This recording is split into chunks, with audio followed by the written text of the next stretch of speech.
អូនមិនមែនបងគ្មានថ្ងៃអូនអាចយល់ទេថាអ្នកស្មោះគេវាឈឺខ្លាំងប៉ុណ្ណានោះទាល់គេក្បត់អូនវិញទើបយល់អស់អីលើសោចុងពេលឃើញទឹកភ្នែកបងហូរគ្មានសិទ្ធខាត់អូនដែលទៅស្រវាអ្នកថ្មីតែឆ្ងល់ស្រីអីហ៊ានក្បត់ប្រុសមិនអាសូរអូនជាស្រីសោះមិនធ្វើខ្លួនឲ្យថ្លៃថ្នូរជាតិណាបានបដូរធ្វើជាមនុស្សស្មោះដូចគេស្មោះបងអូនស្លាប់អីបានប្រឹងក្បត់ស្នេហាឈ្មោះជាស្រីសាវ៉ាពីរស់ណាស់មែនទេបងសុំសួរដូចឆោតមានអាណិតបងទេ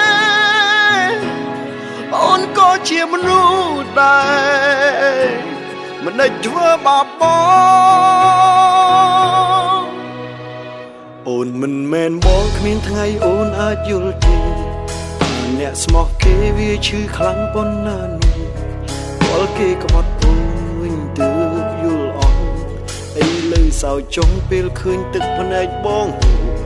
គ្មានសិទ្ធខាត់អូនដែលទៅស្រវាអ្នកថ្មីតែឆ្ងល់ស្រីអីហ៊ានក្បត់ប្រុសមិនអាសូរអូនជាស្រីសោះមិនធ្វើខ្លួនឲ្យថ្លៃថ្នូរជាតិណាបានបដូរធ្វើជាមនុស្សស្មោះដូចគេស្មោះបងអូនស្លាប់អីបានប្រឹងក្បត់ស្នេហាឈ្មោះជាស្រីសាវ៉ាពីរស់ណាស់មែនទេបងសុំសួរដូចឆោតមានអាណិតបងទេអូនក៏ជាមនុស្សដែរមិនដេចធ្វើបាបបងធ្វើបាបបង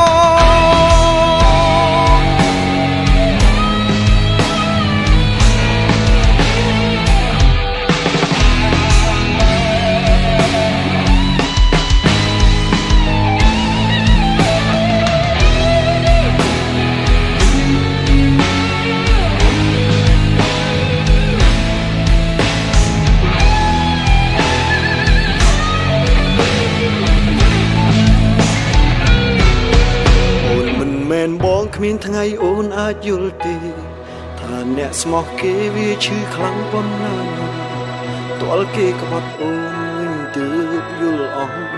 អីលើសោចុងពេលឃើញទឹកភ្នែកបងហូរគ្មានសិទ្ធខាត់អូនដែលទៅស្រវាអ្នកថ្មី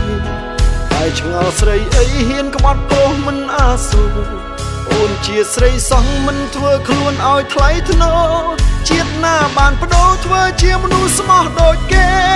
ស្មោះបងអូនស្លាប់អីបានប្រឹងក្បត់ស្នេហាឈ្មោះជាស្រីសាវ៉ាពីរស់ណាស់មែនទេ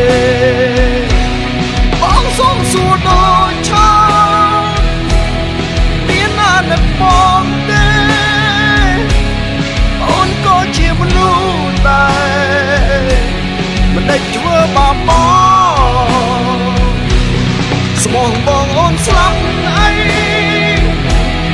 បានប្រឹងក្បត់ស្នេហាឈ្មោះជាស្រីសាវ៉ាពីរស់ណាស់មែនទេបងសុំសួរដូចឆោតមានអាណិតបងទេអូនក៏ជាមនុស្សដែរមិនដេចធ្វើបាបបងធ្វើបាបបង